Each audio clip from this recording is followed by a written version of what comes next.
The IDF carries out a daring raid in broad daylight in the center of the Gaza Strip to rescue 4 hostages and bring them home alive to their friends and families.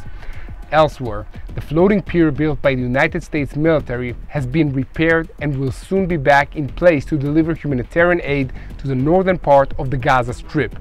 Let's dive into the details.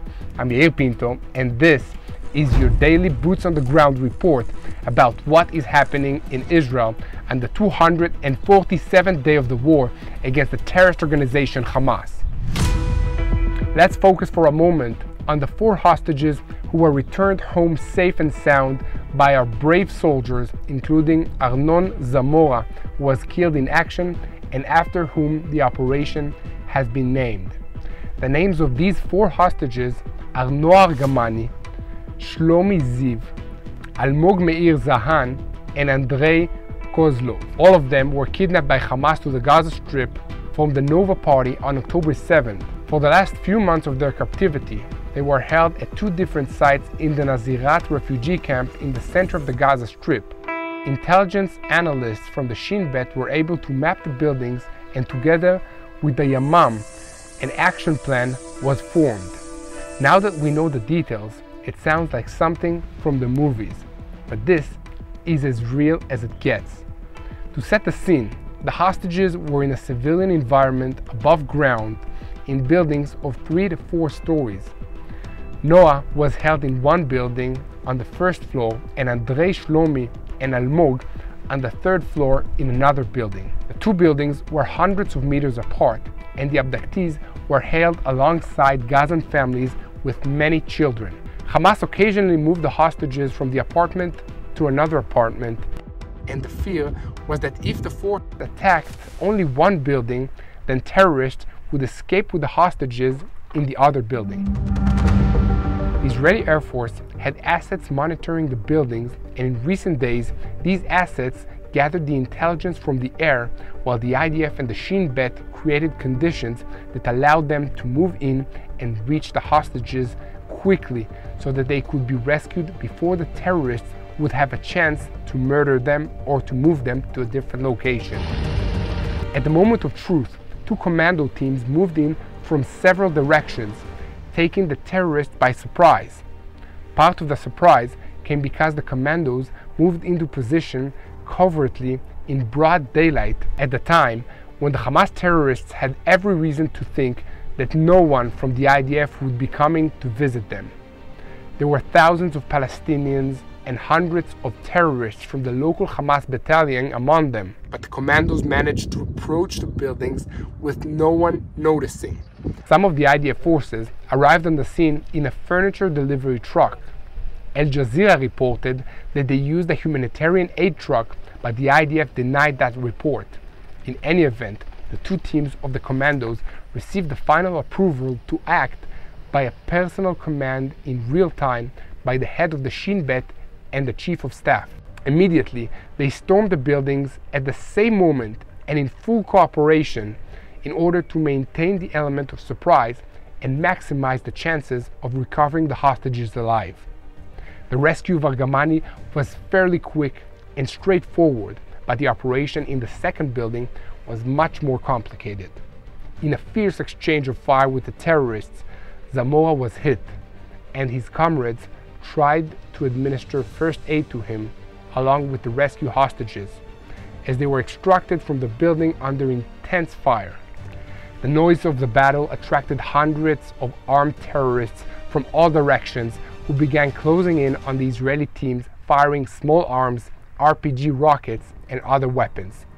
The rescue vehicles were hit and began to break down. Air Force jets and helicopters, as well as Navy warships stationed off the nearby coast, laid down a heavy curtain of covering fire, giving the commandos an escape corridor. At the same time, reinforcement from the 7th Brigade, the paratroopers, and the Givati and Kfir brigades deployed into the area to assist the commandos in getting to safety. The highly unusual circumstance prompted a highly unusual tactic of allowing IDF helicopters to land in hostile territory to assist with the extraction of the hostages and the commando teams. After several difficult minutes, all the Israeli forces were loaded onto the helicopters, and the flight to Israeli hospitals to take care of the wounded began. During the flight, earnest efforts were made to save the life of Arnon Zamora, but at the hospital, they were forced to declare his death. The rescued hostages were also examined and found to be in good condition, but were transferred to Shin Bet Tel HaShomer Medical Center for further medical tests. Meanwhile, the battle with Hamas continued at the site of the rescue, with dozens more terrorists eliminated. Now let me tell you some truly wonderful news about these released hostages. Noah, who was reunited with her family members in Sheba, also met with Prime Minister Benjamin Netanyahu. And before that, she also spoke with him on the phone and excitedly said, "I'm very excited. I haven't spoken Hebrew in such a long time." Noah was filmed hugging and crying with her father Yaakov, and is expected to later be reunited with her mother Liora. Liora, her mother, has brain cancer and is hospitalized at the Ichilov hospital in Israel. By coincidence, it was Yaakov's birthday, and this surely must have been the best birthday present he could ever hope for. At the end of his visit to Sheba, Prime Minister Netanyahu made a statement to the media there, and among other things, he described what Andrei Koznov testified to him about the 246 days he was held captive.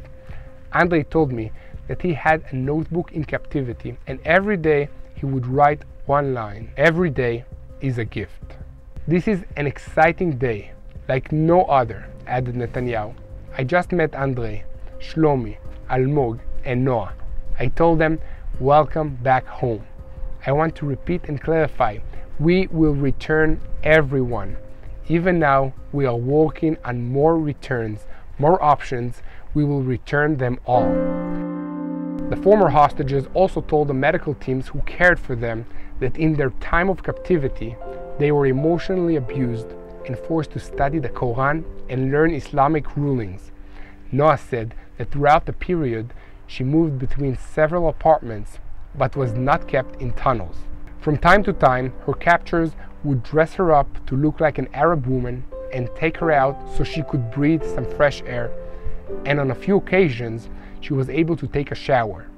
She told her family members that yesterday morning, she heard loud knocks on the door and very loud noises, and the next moment, out of nowhere, suddenly they tell her, "It's the IDF, we've come to rescue you." Despite the sadness we feel about the loss of Arnon Zamora, it is beyond a doubt that this operation succeeded beyond all reasonable expectations. The details will be carefully examined and recorded in textbooks, which will be studied at military and police academies and counter-terrorism units around the world for generations. However, I would add that there is an element to the success of this operation that I'm not sure can be so easily transferred to other military or police forces. The Shin Bet's operational units, which did much of the planning of this operation, is made up of people who think differently than the rest of us. They challenge the edge of their human ability as warriors, with tricks, creativity, and turning imagination into reality and boldness. Their connection to the IDF soldiers and anti-terrorism police units is the glue that holds all of this together, making the combined team the best force in the world to fight terrorism. Turning now to how this story has been covered by the world's media. There is a mix of good and bad news. The good news is that the rescue of the Israeli hostages was widely covered all over the world. The bad news is that much of the coverage focused on the large numbers of Hamas terrorists who were eliminated, and implying that Israel carried out a massacre of innocent Palestinians. The Hamas-run Gaza Health Ministry is claiming that 130 Gazan civilians were killed in the incident, not bothering to mention that many of the dead were Hamas terrorists, or that during the battle, the terrorists fired thousands of bullets and RPG rockets in the area with no regard to who or what they might hit. Nevertheless, Israel is already dealing with condemnations from world governments, NGOs, and others, many of whom have made long a habit of condemning Israel without any regard for the truth. But amidst all of this, it is important to point out that the pictures of neutralized terrorists coming out of this operation also complicate matters for Hamas, because they will make surviving Hamas operatives and half-innocent civilians who know that Israeli hostages are being held near them very nervous. It will make them wonder if it is all worth it, and it will make them give serious thought to the offers the Shin Bet is making to try and get information about other hostages. We know that there are families in the Gaza Strip who have been giving large amounts of money to keep the hostages, and the armed men who are keeping watch over them are also being well paid. But when they see what happened to the others who took this money to do this job, it will make them wonder if it's really worth it. This is another step in the unraveling of the Hamas plan, and here at TBN Israel, we plan on being there to report on the total fall of Hamas when the day comes. On that note, I will ask you to please continue to spread the truth, share our videos on YouTube, and subscribe to this YouTube channel by clicking the follow button. It's very important because this war is fought on multiple fronts. Moving on to our other main story for today. The United States military announced over the weekend that the floating pier that was damaged last month has been repaired and will soon be back in place off the coast of the Gaza Strip. A statement by CENTCOM, the United States Army's Central Command, said in the coming days we will resume the movement of food and emergency products throughout the pier. In connection with the CENTCOM announcement, the IDF announced Sunday that it began to increase its security presence near the pier in order to ensure the delivery of humanitarian aid into the Gaza Strip in the coming days. Elsewhere, the forces of Division 162 continued an intelligence-based operation against terror targets in the area of Rafah. This operation resulted in the elimination of one senior Hamas commander in the Gaza area. This is Salma Muhammad Abu Ajaj, who had key roles in the ongoing military conduct of Hamas and the disruption of the IDF's freedom of action in the Gaza Strip. In the strike that took this evil and very dangerous man off the battlefield, another terrorist leader named Iyad El-Ma'ari, who was in charge of the Hamas civil authority in the municipality of North Nuzirat, was also eliminated. These two terrorist leaders will not be missed.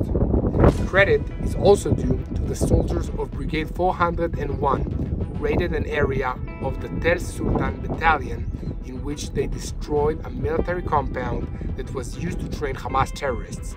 Elsewhere in the Gaza Strip, the Air Force engaged rocket launcher squads as they were preparing to fire rockets into Israel, eliminating the terrorists and destroying their weapons. As a result of the attacks, rockets were launched that were already prepared and landed inside the territory of the Gaza Strip. Please continue to spread the truth, take an active part in sharing these videos and subscribing to this YouTube channel. If you'd like to receive more videos like this one, please consider making a financial donation at www.tbn.org/Israel. You can also donate by clicking the YouTube donate button here on this video. One last story to share with you comes from the office of the Coordinator of Government Operations in the Territories, which announced today the establishment of the 11th Field Hospital in the Gaza Strip. This was done in cooperation with the international community through the Rahma organization and in coordination with IDF forces and the Coordinator of Government Operations in the Territories. The Field Hospital complex started operating recently in the Mawasi area of the humanitarian complex in Khan Yunis.